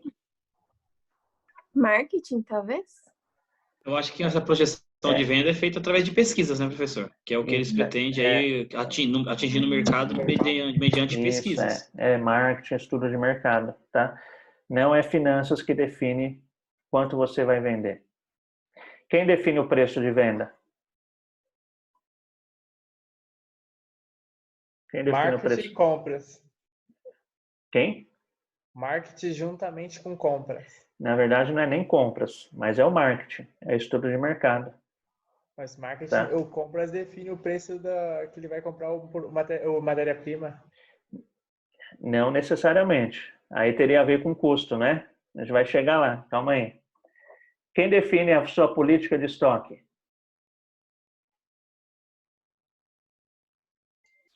Logística? Logística? Também não. Também é o marketing, também é o estudo de mercado. Tá? Quem define o custo? Quem define o custo do seu produto? Aí pegando o gancho que o colega disse, é compras? Marketing. Marketing também, estudo de mercado. Tá? Quem define quanto você vai ter de gasto fixo? É o marketing. É o marketing, é o estudo de mercado, tá? Planejamento estratégico. Quando eu falo marketing, não é só marketing, é tudo aquilo lá de planejamento estratégico também. Todas aquelas ferramentas de estudo de mercado que vocês aprenderam ou ainda vão aprender aí nas disciplinas mais teóricas, tá? Aí aqui, ó, tem um dado aqui, ó, investimento em ativo permanente será de 600 mil. O que significa conceitualmente ativo permanente? De maneira simples, sem conceito técnico. Não vai realizar? É aquilo que não vai realizar, ou seja, é aquilo que minha empresa compra para que ela exista, né? Não é? Sim. Então, os móveis dela, os equipamentos, seja lá o que for, não é isso? Quem é que define quanto você vai ter que investir no ativo permanente? Ou seja, quem é que vai definir quanto você vai investir para que a sua empresa exista? Finanças? Custos? Ou planejamento estratégico, marketing? Também é planejamento estratégico e marketing, tá? E aí outra coisa aqui, ó. Então, vimos esses dados. E aqui tem um outro dado, ó, que interessante, ó. É pressuposto que 30% das vendas serão à vista e 70% para recebimento em 30 dias. Isso é um dado financeiro importante. A gente ainda não aprendeu a trabalhar especificamente com isso, mas a gente vai aprender, tá? Então, olha só, sua política de recebimento das suas vendas. Quem é que define como que você vai receber? Quem é que chegou a esse número? 30% à vista e 70% em 30 dias. Marketing também. Também, exatamente. Também foi o marketing com planejamento estratégico. Da mesma maneira, com quanto tempo você vai pagar, tá? Também é o planejamento estratégico. A parte de finanças, pessoal, a parte de finanças, o que acontece? Ele simplesmente vai pegar esses números, que o planejamento estratégico, que o marketing definiu, pesquisou e levantou, e finanças simplesmente vai falar, olha, com esses números o seu projeto é viável, ou com esses números o projeto não é viável, tá? Então, eu costumo deixar isso bem claro, porque a responsabilidade de levantar todos esses números aqui, ó, não é de finanças. A responsabilidade de finanças é o quê? É pegar esses números que foram levantados pelas demais áreas, tá? Do planejamento estratégico, juntar eles, fazer aquelas continhas de mais e menos e verificar se isso vai valer a pena ou não. Tá claro isso para vocês ou não? Mais ou menos. Mais ou menos. Mais ou menos? Então, olha só, vou tentar dar um exemplo aqui para vocês. Estou para dizer que é mais para menos. Então, olha só. O que tem que ficar claro para vocês é a definição desses números não cabe em finanças. Por isso que eu gosto de trabalhar em finanças, porque é a parte mais fácil. Porque levantar esses números é difícil. Por quê? Porque finanças é objetivo. É 1 mais 1 é 2. Não tem, né? E para levantar esses números, pelo menos para mim, tá? Eu acho mais difícil porque tem questões aí mais subjetivas. Vocês já devem ter tido marketing, né? Vocês já estão no 5º semestre, né? Na verdade, professor, esses números eles são difíceis de captar porque você tem que ir a campo para levantar isso aí, né? Isso. E aí existem técnicas que não são tão objetivas. Elas são o quê? Subjetivas. Até que, de maneira bastante resumida, o que é o marketing? O que o marketing faz? Ele tenta identificar ou criar uma necessidade para o seu cliente. Não é isso? E você só tem a empresa para quê? A sua empresa. Pensa aí. Então, pensa a empresa que você trabalha. Ela só existe por quê? Para gerar lucro. E atender as necessidades do cliente, né? Isso. Antes de gerar lucro até. É o que a colega disse aí, ó. A sua empresa existe porque tem alguém com uma necessidade para consumir o produto ou serviço que ela oferece. Tá? E aí, se possível, vai dar lucro. Mas, assim, se um dia o cliente que você atende perdeu o interesse no seu produto ou serviço, sua empresa deixa de existir. Então, a função do marketing, a função do planejamento estratégico é justamente o quê? É justamente identificar essa necessidade. Então, ela vai identificar essa necessidade e precificar, colocar números nessa necessidade. Aí, finanças vai pegar esses números e trabalhar com eles e identificar se isso é viável ou não, tá? E aí existem técnicas e mais técnicas, né? Vocês já viram algumas delas aí em marketing, planejamento estratégico, tá? Então, vou tentar dar um exemplo rápido aqui, só para contextualizar para vocês, porque o que eu quero mostrar para vocês é justamente que com o andar, né, do curso, isso vai desencadear aí num plano de negócios, vocês vão ver que, na prática, todas as disciplinas elas se interligam. Não existe uma separada da outra. Tá? Então, se marketing, se planejamento estratégico, levantar um número errado aqui, ó, um volume de vendas, um exemplo, finanças vai fazer o cálculo em cima de um número errado. Então, pode ser que seja tomada uma decisão aí equivocada por causa de um número que foi levantado errado. Da mesma maneira também, marketing, planejamento estratégico levantou da maneira correta esse número, eu, como da área de finanças, eu tenho que saber como trabalhar corretamente com esse número, senão eu posso dar um resultado falso também. E aí, um resultado falso, eu posso estar entrando numa fria. Então, se eu errei o cálculo, seja porque me passaram o número errado ou porque o cálculo é errado, eu posso estar entrando numa fria, imaginando que o negócio seria viável, ou posso muito bem o quê? Ou posso muito bem estar deixando aí de ganhar dinheiro. Está falando que um negócio não é viável, mas na verdade ele é viável. Ok? Então, um plano de negócio é justamente a junção das disciplinas. Tá certo? Então, olha só, vamos tentar imaginar aqui a criação de um negócio. Vamos imaginar um outro negócio além disso, só para que a gente consiga visualizar quem é que chega a esses números. Então, vamos imaginar aí que a gente vai abrir um negócio. Vamos imaginar que se defina aí pelo negócio de calçados. Tá? Então, sapatos, calçados. Então, você pretende abrir aí uma empresa que vende calçados. Não é que fabrica, que vende calçados, tá? Ok? Então, olha só. Você tem um produto já. Né? Então, você tem lá um produto. Quanto eu vou vender desse produto? Quanto eu vou vender? Não sei, depende de fatores que marketing, que o meu planejamento estratégico vão me falar.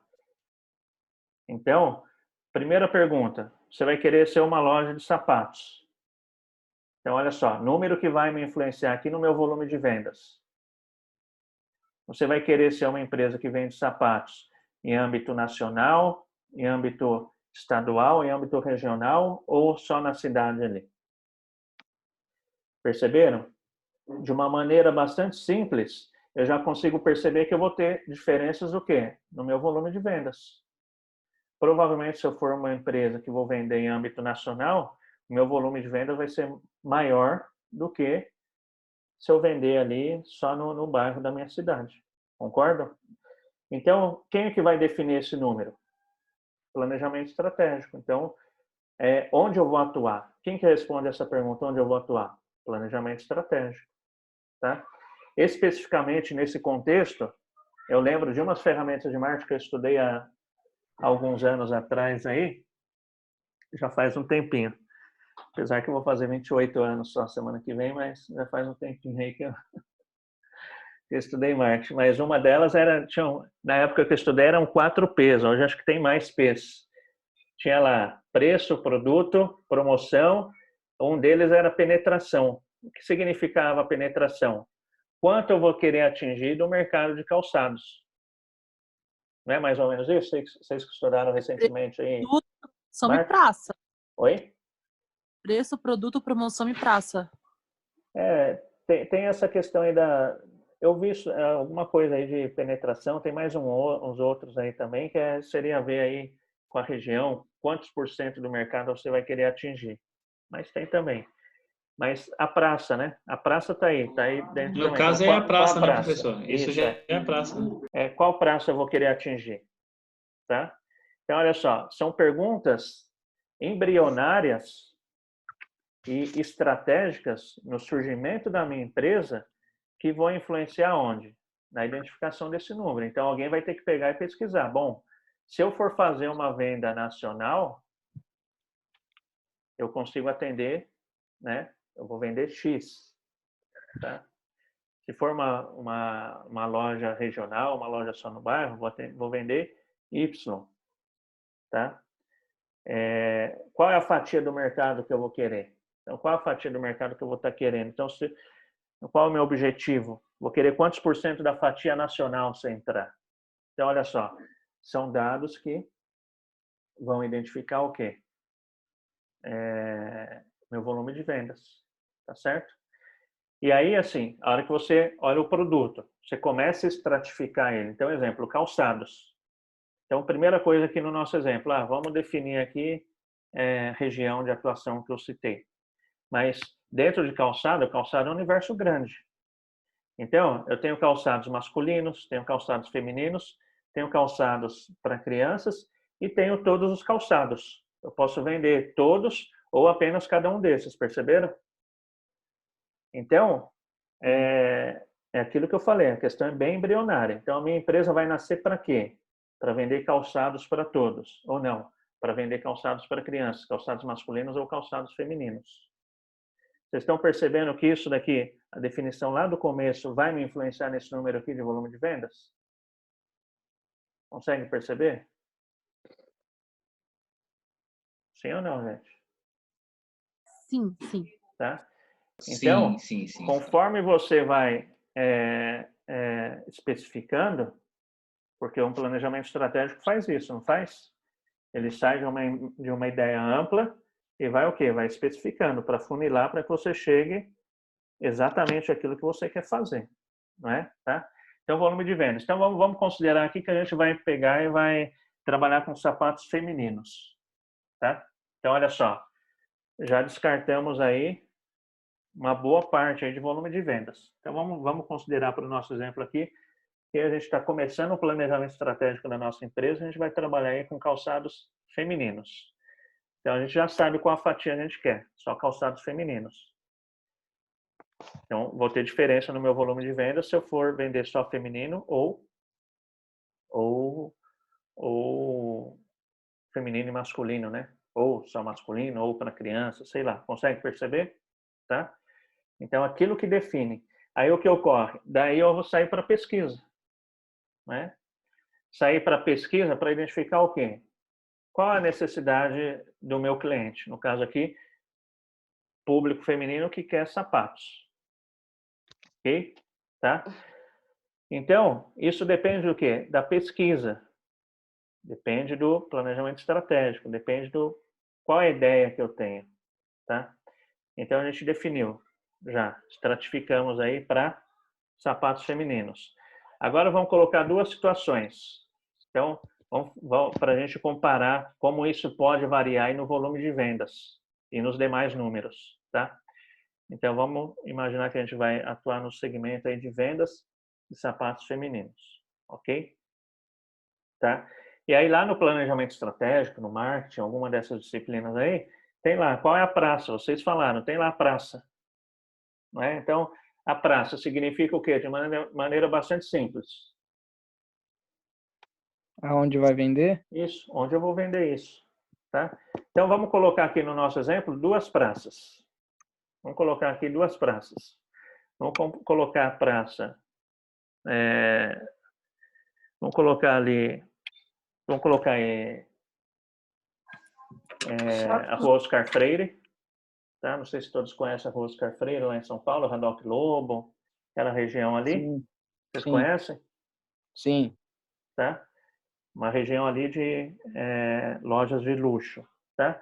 E vamos colocar aqui, eu sempre passo ali, de vez em quando vou trabalhar de trem, aí tá muito lotada a estação, eu desço lá embaixo para pegar uma coxinha lá. Aí vejo que tem umas lojinhas lá na estação, dentro da estação mesmo, de Guaianazes, tá? Então, olha só, vamos definir duas praças. Então, uma é a estação de Guaianazes e a outra, Rua Radoc Lobo lá, Rua Oscar Freire, tá bom? Então, olha só, definimos duas praças, tá? Então, com base na praça, eu vou ter que identificar o que a mulher na praça lá, Radoc Lobo, Oscar Freire procura, o que a mulher que vai comprar um sapato na estação de Guaianazes procura. Tá? Então, qual a necessidade das duas? Então, quem vai identificar essa necessidade, quem é? Estudo de mercado. Isso vai acabar onde? Vai acabar no meu volume de vendas. Então, com qual frequência a mulher na estação de Guaianazes troca o sapato? Com qual frequência a mulher lá na Rua Oscar Freire troca de sapato? Para que uma mulher lá na estação de Guaianazes compra o sapato? Para que a mulher lá na Rua Oscar Freire compra o sapato? A uma compra o sapato para ir em festa, a outra compra o sapato para ir trabalhar. Não é? Tá? Então, tudo isso vai definir o quê? Vai ajudar a definir o quê? Meu volume de vendas. Vocês estão percebendo, gente? Sim. Tá? Com base nisso, eu vou definir também o quê? Meu preço. Então, olha só. O preço vai ser consequência dessa pesquisa. Tá? E quem define o preço de venda, quem é? É custo, essas coisas? Não é, gente. Quem define o preço de venda é o consumidor. Tá? Então, nem sempre um preço alto significa que o custo daquilo necessariamente é alto. Tá? O que define o preço é a necessidade do consumidor. E o preço de venda, ele é justamente isso. Ele faz parte da compra do produto, ele faz parte do produto. Então, quando uma pessoa paga um preço no produto, aquele preço que ela está pagando faz parte daquilo que ela quer pagar. Tá? Um exemplo bastante comum, que você já deve ter ouvido falar, dos preços dos carros no Brasil. Tá? Até tinha uma reportagem aqui, depois vou ver se eu acho. Se eu achar, eu passo para vocês.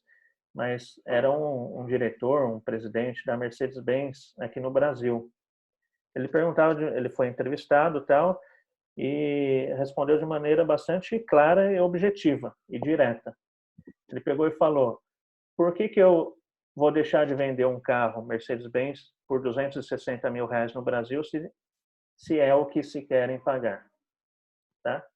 Então, a definição do preço de venda faz parte daquela compra. E quem que identifica o quanto a pessoa quer comprar, quem é? É o planejamento estratégico, é o estudo de mercado, é o marketing. Então, por quê? Porque o preço, ele traz, vocês estudarem isso em marketing, planejamento estratégico, o preço traz benefícios não tangíveis, tá? Que uns dão valor e outros não. Um exemplo do que o preço traz pode ser exclusividade, né? Pode ser status, tá? E aí economia, finanças, não entra no mérito se isso é supérfluo ou não é. Mas ele entra o quê? Qual a necessidade do meu cliente pagar? Então, por que que um cara quer pagar R$260 mil num carro em vez de pagar 50 mil num Fiat Uno? É a necessidade dele, tá? Em função do quê? Do meu público-alvo, tá? Então, voltando para o nosso exemplo, como que a gente vai definir o preço de venda? Então, alguém vai ter que ir lá e fazer o estudo de mercado na região de Guaianazes e identificar, olha, se eu vender uns par de sapato aqui a R$60, eu vendo? Vendo. O cliente está disposto a pagar isso? Tá. Porque atende a necessidade dele, né? Se eu vender um sapato a R$100 lá na rua Oscar Freire, será que eu vou vender? Talvez eu vender um produto a um preço baixo no mercado, que não quer aquele preço, só eu abaixar o preço, não vai fazer com que eu venda aquele produto. Por quê? Porque a necessidade do cliente lá na rua Oscar Freire não é ter um sapato de R$100. Vocês estão percebendo, gente? Sim. Agora, como identificar isso? Aí são as ferramentas que vocês viram com os professores específicos aí de planejamento estratégico, que vão ver ainda, tá? Então, alguém vai ter que trabalhar, né? Existem ferramentas para que se trabalhe e consiga identificar isso. Quanto o cliente quer pagar? Qual a necessidade dele de pagar o preço? Tá? Então, eu não sei quanto a cliente, a moça lá em Guanás, está disposta a pagar um sapato. E não sei quanto a moça lá na Rua Oscar Freire está disposta a pagar um sapato, mas é evidente que são preços diferentes. Tá? Não é questão de merecimento ou não, tá? Finanças não entra nisso, não tem nada a ver.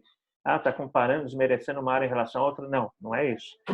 É questão de análise de mercado, questão de identificação de perfil de necessidade do cliente. Tá bom? Ok? Então, talvez se eu pegar e colocar um sapato a R$1.500 lá na estação de Guanazes, esse sapato nunca vai sair lá da prateleira. E talvez se eu colocar um sapato a R$200 na prateleira lá na Rua Oscar Freire, ele nunca vai sair. Estão percebendo isso, gente? Sim. Sim? Tá? Sim. E aí Verdade. isso vai desmembrar nos outros itens. Então, olha só, estoque final. Quem é que define estoque final? Alguém falou aí que era logística, produção, alguma coisa assim, não foi? Não é, tá? Não é. É também estudo de mercado, tá? Vocês conseguem perceber agora ou ainda não? Então, olha só, Sim. voltando para o nosso exemplo. Então, nosso exemplo, loja de calçados femininos, uma na Rua Oscar Freire e uma na estação de Guaianazes, tá? Então, o que vai definir a minha quantidade de estoque é o quê? A necessidade da cliente, tá? Então, tem que identificar essa necessidade corretamente. Então, vamos chutar aqui. Então, identificou-se que a necessidade da cliente ali no Guaianazes é comprar um sapato para o dia a dia, para ir trabalhar, ir para a escola, para o dia a dia, tá? Então, tem que ser um sapato confortável, né? E que atenda ali a necessidade diária da pessoa.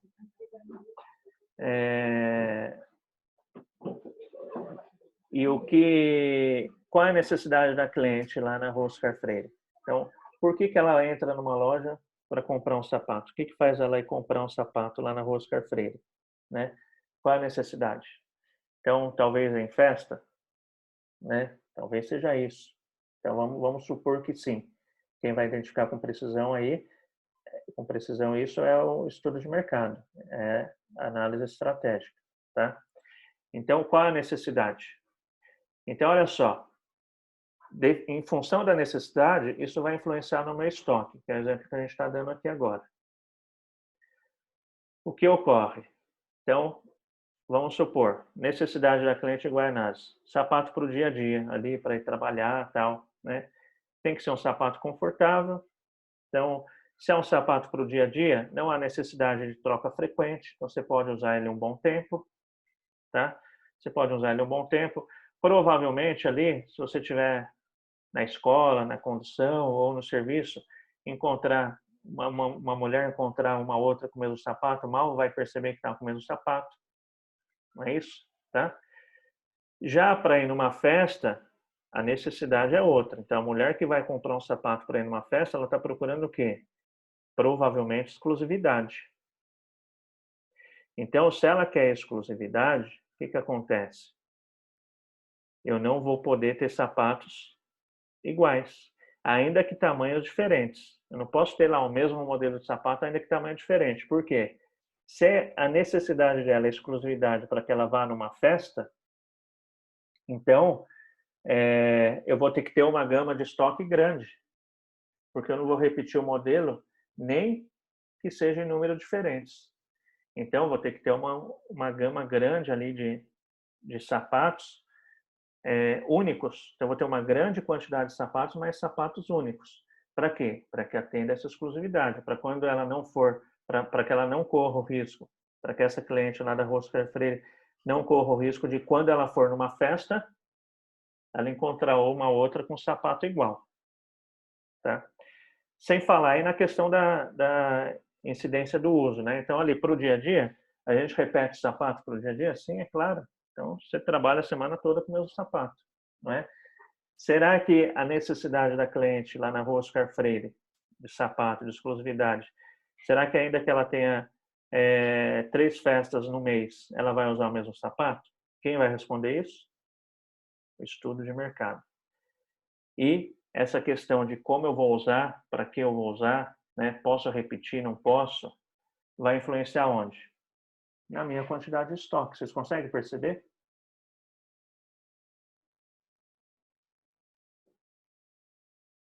Sim, gente? Sim, professor. Sim, professor. Tá? Então, olha a importância de se fazer um estudo de mercado, um estudo de marketing, um planejamento estratégico bem feito. E é difícil fazer isso, pelo menos eu acho bastante difícil. Tá? O custo, quem vai definir o custo? Também é a necessidade do cliente. Não tem nada a ver com a área de custos. Tá? Também é a necessidade do cliente. Então, o cliente que vai lá na Rua Oscar Freire, ele quer um sapato como? Tem que ser de couro legítimo, né? Couro amaciado lá na Itália. Então, dependendo da necessidade, se for essa necessidade, provavelmente o custo que vai atender a necessidade dessa minha cliente é maior do que talvez se ali na lojinha de Guaianazes eu tiver lá um sapato que pode ser de couro sintético mesmo. Concorda? Então, até a definição do custo tem a ver justamente com o quê? Qual a necessidade da minha cliente? Né? Então, vai definir. Então, eu acho, né? Então, essa matéria-prima, o produto que o meu cliente quer, eu tenho ele aqui nacional, não tenho nacional. Se eu não tenho nacional, vou ter que importar. Isso vai influenciar tudo aonde? No meu custo. Estão percebendo? Então, eu tenho que conhecer muito bem o meu cliente para saber aquilo que eu vou oferecer para ele. E a minha oferta tem muito a ver com o quê? Com custo. Não é isso? Tá? Então, qual é o nível de qualidade que se quer do meu produto? E nível de qualidade tem muito a ver com o quê? Com a questão de custo. Perceberam? Tá? Gastos fixos mensais. Então, o que seria gastos fixos mensais? Alguém tem alguma sugestão aí? Os 2 mais comuns. Gasto fixo mensal. Aluguel. Água, luz, aluguel, folha de pagamento. Água, luz, tá? Mas vamos aqui, aluguel e folha de pagamento, que é o mais pesado, tá? Água, luz também é, mas assim, diante do montante, dependendo, assim, não tem um valor tão significativo. Vamos pegar os dois principais de maior montante. Então, quais seriam eles? O aluguel e o gasto aí com salários, tá? Com mão de obra, tá certo? Então, assim, eu não tenho a mínima noção aí de preço de aluguel nem em Guanás nem na Rua Oscar Freire, mas eu sei que são preços bem diferentes, tá? Então, provavelmente, o preço do aluguel lá na Rua Oscar Freire é muito mais caro do que o preço de aluguel em Guaianazes, tá? Então, adianta você pegar e falar, bom, eu vou vender esses sapatos importados para ir em festa, meu público-alvo é isso, aquilo, mas para economizar no meu sapato, eu vou abrir a minha loja lá em Guaianazes. Seu cliente vai até lá para comprar? O que vocês acham?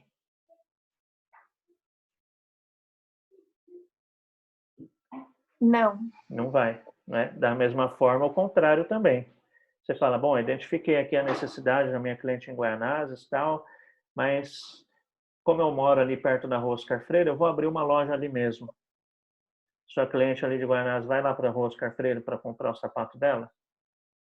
Também não. Tá?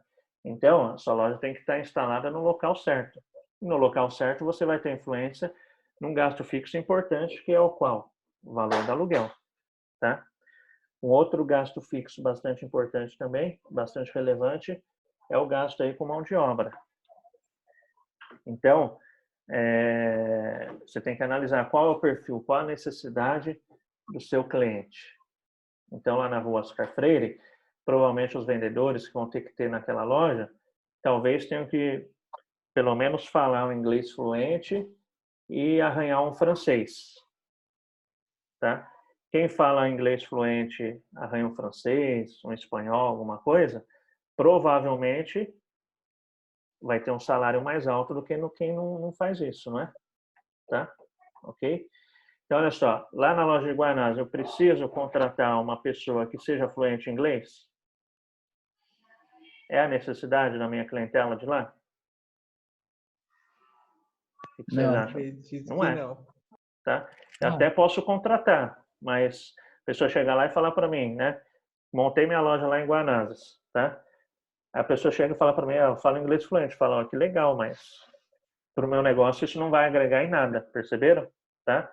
Se não vai agregar nada para o meu negócio, quem eu estou contratando não vai poder me exigir a contrapartida num salário mais alto, perceberam? Então, provavelmente, eu vou ter diferenças salariais para as minhas vendedoras. Em função do quê? Em função das qualificações para atender quem? A necessidade do meu cliente.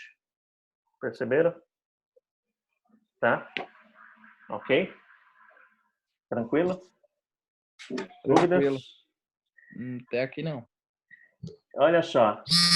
Aí tem um dado importante aqui, ó. Investimento em ativo permanente será de 600 mil, depreciável em 5 anos. Não é? Então, investimento ativo permanente é aquilo que você investe para que a sua empresa passe a existir. Não é isso? Então, a estrutura da empresa em si. Né? Quem que define isso também? A necessidade do cliente, ou seja, planejamento estratégico, marketing, em função do estudo que vai ser feito para identificar essa necessidade. Tá? Então, aqui, exemplo, ativo permanente. Então, o que acontece? Vamos lá, vamos montar nossa loja em Guaianazes, tá? Você pega e fala, bom, vou investir aqui, legal, vou montar uma loja bem bonita, bastante chique. Então, você vai lá, manda trazer um sofá para que a sua cliente sente, né? Em vez de sentar naquele estofadinho de vinil ou no marfinite ali, sente ali um sofá de couro italiano, não é? Aí você coloca uma decoração, você manda trazer tapete lá do Oriente Médio. Tudo isso é o quê? Preço. Custo do quê? De quanto eu vou investir no meu ativo permanente, para que a empresa possa existir, não é? Tá? Vou colocar uma iluminação legal, lustres, né? Tudo isso aí é o quê? Ativo permanente, tá? Será que isso atende à necessidade da minha cliente? Olha só, pessoal. Não é questão de merecimento ou não, tá? Não é questão de merecimento ou não. Mas a questão simples é a necessidade da cliente? Porque assim, não sei se já aconteceu com vocês, mas comigo já aconteceu. Dependendo da loja que a gente vai entrar, já teve loja que eu fui entrar, a loja é tão chique que eu falo, eu não vou entrar, eu fico constrangido de entrar. Por quê? Porque não atende a minha necessidade. Perceberam? Então, talvez não adiante eu fazer ali um investimento alto no meu ativo permanente em Guaianazes, não é por questão de merecimento, não é porque elas não merecem, que a minha clientela lá não merece, mas é porque o quê? Ela não vai entrar. Por quê? Porque não vai atender a necessidade dela. Talvez até afaste. Por quê? Questão de constrangimento. Estão percebendo? Da mesma maneira também, que se eu for montar a loja lá na Rua Oscar Freire, eu tenho que ver qual é a necessidade do meu cliente, né? Então, será que vou lá, identifiquei, tenho meu estoque, tudo do jeito que a minha cliente quer, não tenho repetição de modelo de sapato, vou montar a minha loja, ou seja, investimento em ativo permanente, né? Vou montar o físico dela, tá? Só que aí na minha loja, para economizar, né, nessa minha estrutura, em vez de colocar ar-condicionado, eu vou colocar ventilador. Em vez de trazer lá um sofá com cor italiano, eu vou pegar e vou comprar aquelas cadeiras de plástico. Em vez de colocar um piso de madeira, eu vou colocar piso cerâmico. Será que isso atende à necessidade da minha cliente? Será que se ela passar na frente da minha loja, ela vai entrar, né? Será que a hora que ela pegar e ver aquela minha iluminação sabe, com a lâmpada exposta assim? Será que ela vai entrar? Tá? Então, olha só, pessoal, não é questão de merecimento, é questão do quê? É questão de necessidade. Então, quem quer entrar lá, quer ver o quê? Quer ver uma decoração, não é? Ela não quer o ventilador batendo no cabelo dela, ela quer que tenha o quê? Um ar-condicionado, não é? Ela quer ver aquele lustre bonito, ela quer sentar num sofá confortável para que experimente o sapato, perceberam? Tá? Isso vai diferenciar no quê? Quanto eu vou investir no quê? Em ativo permanente. Então, quanto eu vou ter que investir para que a minha empresa exista? Não sei. Depende de quem eu estou atendendo. Depende da exigência, da necessidade de quem eu estou atendendo. Perceberam, gente? Sim ou não? Sim, professor. Tá? E aí, mesma coisa, quem vai definir isso daqui, ó, meu prazo de recebimento também quem é? É meu cliente, tá? Então, como que a pesquisa vai responder isso, né? Como é a forma de pagamento principal lá em Guaianazes, como é a forma de pagamento principal lá na Rua Oscar Freire, tá? Lá na Rua Oscar Freire compra tudo à vista, mas é no cartão de crédito, tá? Mas se for no cartão de crédito, o à vista, para mim, não é à vista. Por quê? Não sei se alguém trabalha em loja, mas sabe que você, como vendedor, a hora que a pessoa te passa lá o cartão de crédito, ainda que seja à vista para o comprador, você não recebe aquilo na hora. Você vai receber aquilo lá na frente, na data combinada, de acordo com o seu contrato, tá? Com a operadora do cartão de crédito. Então, ainda que a cliente lá na Rua Oscar Freire compre tudo à vista para ela, lá na fatura do cartão dela vem de uma vez só, se os pagamentos são tudo em cartão de crédito, você vai ter que considerar isso e você vai ter que enxergar que isso não é para você um pagamento à vista, ou não é um recebimento à vista. Você vai demorar alguns dias para receber isso, tá? Então, como que é o pagamento lá em Guaianazes? A maior parte é em cartão de débito ou em cartão de crédito. Só de eu ter um ou outro já vai diferenciar, tá? Cartão de débito, normalmente, o dinheiro fica disponível mais rápido aí para o vendedor do que no cartão de crédito. Estão percebendo? Tá? Então, até essa questão de quando eu vou receber, depende do quê? Do perfil do meu cliente. Como ele costuma pagar. Tá? E mesma coisa os fornecedores também. Qual é a minha política de pagamento? Vai depender do quê? Dos meus fornecedores. E o meu fornecedor, eu escolhi o meu fornecedor em função de quem? Em função da necessidade do meu cliente. Então, meu cliente ele quer produto importado, tá? Então, para que eu mande trazer alguma coisa do exterior, como que o cara lá no exterior me vende isso? Eu vou mandar trazer sapato francês, lá da França. Como que o vendedor francês me manda essa mercadoria? Só à vista? Ele aceita prazo, não aceita? Tá? Diferentemente de talvez eu trabalhar com uma Grendene, né? Que é aqui no Brasil mesmo. Então, Grendene, vou comprar em quantidade, né? Vocês conseguem melhorar o pagamento ou não? Perceberam? Desculpa. Então, até isso depende do quê?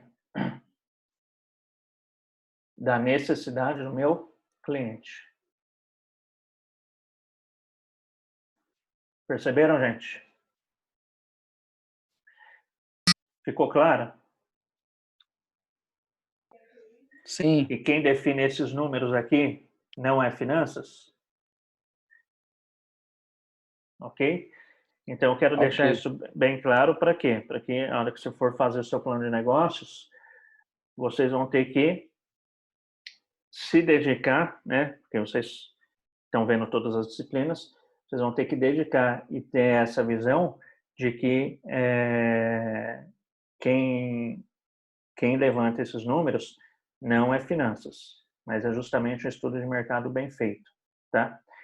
E eu falo isso aí também porque é natural num plano de negócio na faculdade, quando está se fazendo um trabalho, começa-se ali fazer os números, né? Os cálculos financeiros, começa a ver que aquilo não é viável, e aí pega e começa a alterar o número aqui, ó. Ah, então vamos vender mais? Ah, vamos aumentar o preço? Vamos diminuir o custo? Tá? E não é dessa maneira. Não é dessa maneira. Esse número, essas premissas aqui, elas têm que ser levantadas fidedignamente em relação à necessidade do público-alvo que você está atendendo, tá? E um plano de negócio, a hora que você pega e analisa, seja um plano seja um projeto aí de faculdade, tá, que vocês vão estar fazendo daqui a alguns semestres, um plano de negócio, chegou lá na frente, a parte financeira pegou e mostrou para você, olha, não é viável. Aí os alunos normalmente se desesperam. Nossa, a gente fez um plano de negócio que deu não viável. Não está errado. O plano de negócios alcançou o objetivo dele. Qual o objetivo do plano de negócios? E a última palavra, no caso é de finanças, falando se aquilo vai ser viável ou não, é justamente esse. É pegar e falar, olha, invista ou não invista.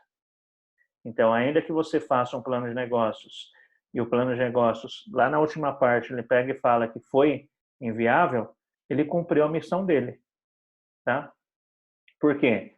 Porque sai muito mais barato para o empresário contratar alguém para fazer um plano de negócios do que ele pegar e simplesmente colocar a mão no bolso e abrir o negócio dele e literalmente pagar para ver. Ah, eu vou investir 600 mil nessa loja de CD aqui e vou ver se isso vai dar certo ou não, tá? O plano de negócio é justamente para isso, para que a gente tente antecipar e transformar aquela previsão de números em algo que já te dê um horizonte e fale, ó, vai ser viável ou não, tá?